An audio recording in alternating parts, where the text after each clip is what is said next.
Gaza से Hormuz तक तनाव बढ़ चुका है। इजराइल ने ट्रंप का प्लान ठुकरा दिया है और हूथियों का हमला और ईरान का बड़ा फैसला अब सामने आया है। नमस्कार, आप देख रहे हैं न्यूज़ 18 का डिजिटल प्लेटफॉर्म और मैं हूं आपके साथ सृष्टि शेखर। मिडिल ईस्ट में तनाव एक बार फिर से खतरनाक मोड़ पर पहुंचता दिखाई दे रहा है। एक तरफ इजराइल ने अमेरिकी राष्ट्रपति डोनाल्ड ट्रंप के गाजा समझौते को मानने से इनकार कर दिया, तो वहीं इजराइल के प्रधानमंत्री बेंजामिन नेतन्याहू ने साफ कहा कि जब तक हमास अपने हथियार नहीं छोड़ता तब तक गाजा से इजरायली सेना की वापसी नहीं होगी। दूसरी तरफ यमन में ईरान समर्थित हूती विद्रोहियों ने लाल सागर के तट पर एक बहुत महत्वपूर्ण बंदरगाह को निशाना बनाया। अब इस हमले में सैनिकों और आम नागरिकों के मारे जाने की खबर है और इतना ही नहीं, हूतियों ने पड़ोसी सऊदी अरब में अरामको की एक सुविधा को भी ड्रोन से निशाना बनाने का दावा किया है। और अब इन सब के बीच दुनिया की सबसे महत्वपूर्ण तेल शिपिंग लाइनों में से एक हॉर्मुज स्ट्रेट को लेकर ईरान और ओमान के बीच संभावित समझौते की खबर सामने आई है। लेकिन ईरान ने साथ ही साफ संकेत ये दिया है कि जिन देशों को वो दुश्मन मानता है उनसे जुड़े जहाजों को इस रूट से, इस जलमार्ग से गुजरने की अनुमति बिल्कुल नहीं दी जा सकती। यानी गाजा, यमन, सऊदी अरब और हॉर्मुज मिडिल ईस्ट के अलग अलग मोर्चे अब एक दूसरे से जुड़ते नजर आ रहे हैं। तो आखिर इस पूरे इलाके में क्या हो रहा है? नेतन्याहू ने ट्रंप की योजना क्यों ठुकरा दी है? हूथियों ने किस बंदरगाह पर हमला किया? और अगर हॉर्मुज स्ट्रेट पर फिर से पाबंदियां लगाई जाती है तो दुनिया के तेल बाजार पर इसका क्या असर पड़ सकता है? भारत पर खासतौर पर इस पूरे घटनाक्रम से क्या असर पड़ सकता है? आइए समझते हैं इसकी पूरी कहानी विस्तार से।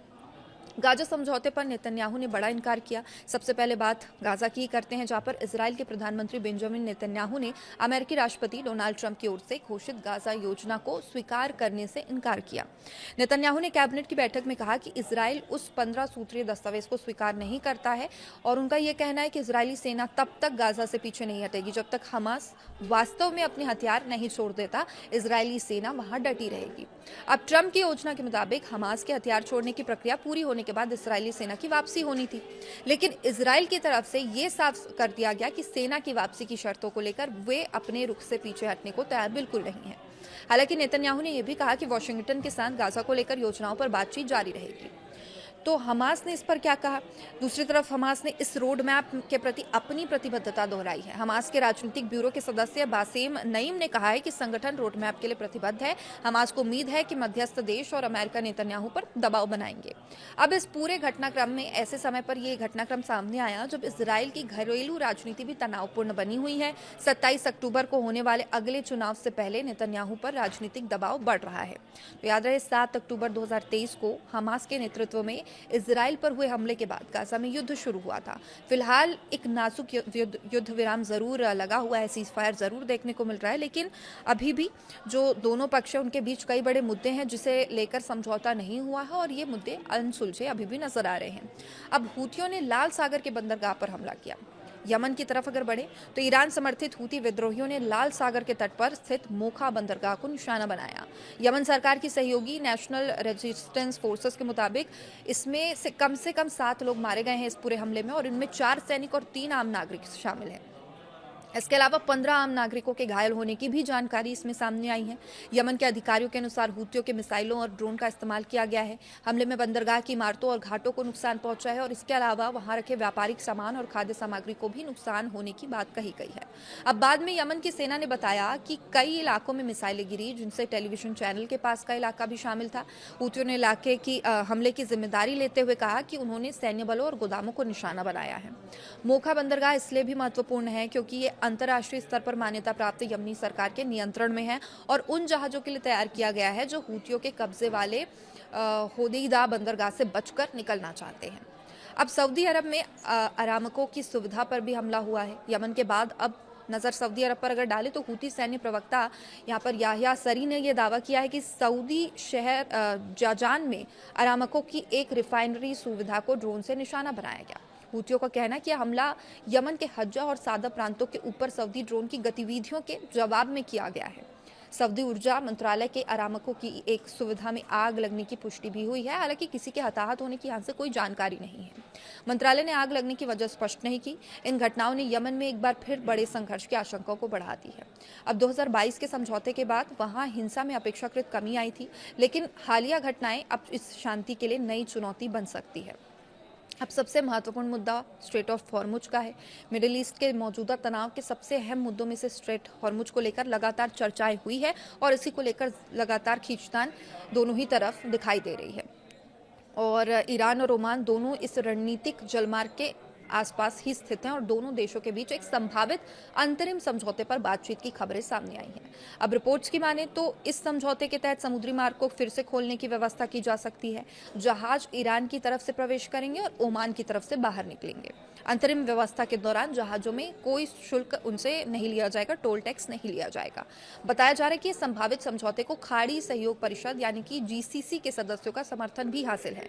हालांकि इस समझौते में अंतिम शर्त में बदलाव संभव है और लेकिन ईरान ने ये जो बड़ी शर्त रखी है ईरान की तरफ से, सबसे महत्वपूर्ण संकेत ये है कि सभी जहाजों को इस जलमार्ग से गुजरने की अनुमति नहीं है। मतलब अगर समझौता हुआ भी तो सभी जहाज नहीं गुजरेंगे। ईरानी संसद की राष्ट्रीय सुरक्षा समिति ने हॉर्मुज स्ट्रेट के प्रबंधन को लेकर योजना की सामान्य रूपरेखा को मंजूरी दी है। ईरानी अधिकारियों के मुताबिक जिन देशों ने ईरान को नुकसान पहुंचाया उनके जहाज की आवाजाही पर यहां प्रतिबंध जारी रह सकता है। अब ईरानी मीडिया में अमेरिका और इसराइल को लेकर दुश्मन देशों में शामिल बताया गया है जिस पर ईरान पाबंदियां लगा सकता है। ईरान के विदेश मंत्री अब्बास अरागची ने भी कहा है कि ओमान के साथ समुद्री मार्गों को लेकर बातचीत अंतिम चरण में है, लेकिन इसका मतलब ये नहीं है कि हॉर्मुज स्ट्रेट पूरी तरह खुल गया है। ईरान का कहना है कि इसके लिए कई शर्तों को पूरा करना होगा और अब अमेरिका के सामने ईरान की कुछ मांगे हैं। ईरान के सर्वोच्च राष्ट्रीय सुरक्षा परिषद ने अमेरिका से कई मांगे रखी है। इनमें अमेरिका द्वारा भविष्य में ईरान को धमकी नहीं देने, ईरान और उनके सहयोगी के खिलाफ युद्ध खत्म करने, ईरानी बंदरगाहों से नौसैनिक नाकेबंदी हटाने और क्षेत्र में अमेरिकी सेना की वापसी जैसी मांगे शामिल हैं।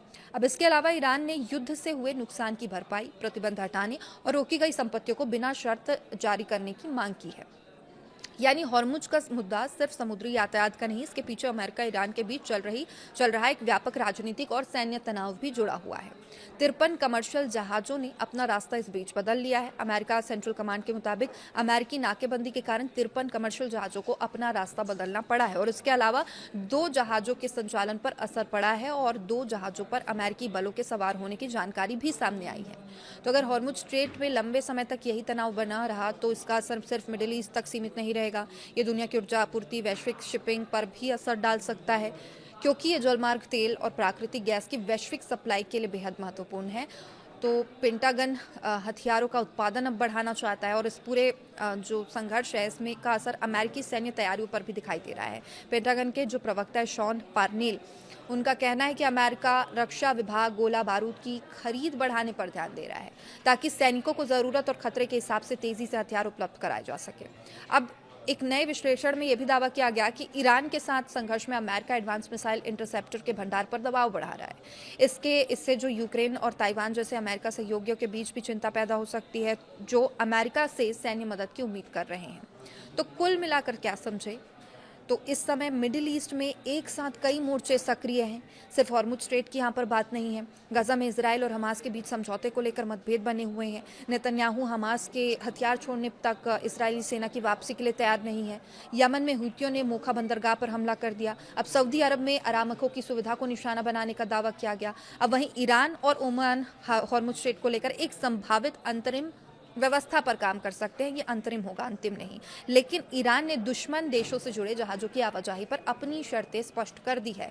तो सबसे बड़ा सवाल यही है कि क्या गाजा में युद्ध विराम कायम रह पाएगा, क्या यमन में फिर से गृह युद्ध भड़क सकता है और क्या स्ट्रेट ऑफ हॉर्मुज को लेकर ईरान और अमेरिका के बीच कोई समझौता बन पाएगा, बैठ पाएगा, रास्ता निकल पाएगा। क्योंकि अगर हॉर्मुज में तनाव लंबा खिंचता है तो इसका असर अभी भी देखने को मिल रहा है। मिडिल ईस्ट पर नहीं बल्कि पूरी दुनिया भर में ऊर्जा आपूर्ति, तेल की कीमतों, वैश्विक अर्थव्यवस्था पर पड़ रहा है। आने वाले दिनों में इन सभी मोर्चे पर होने वाले फैसले बेहद अहम रहने वाले हैं। फिलहाल हमारी नज़र लगातार हर अपडेट पर है। आप देखते रहिए न्यूज़ 18। नमस्कार।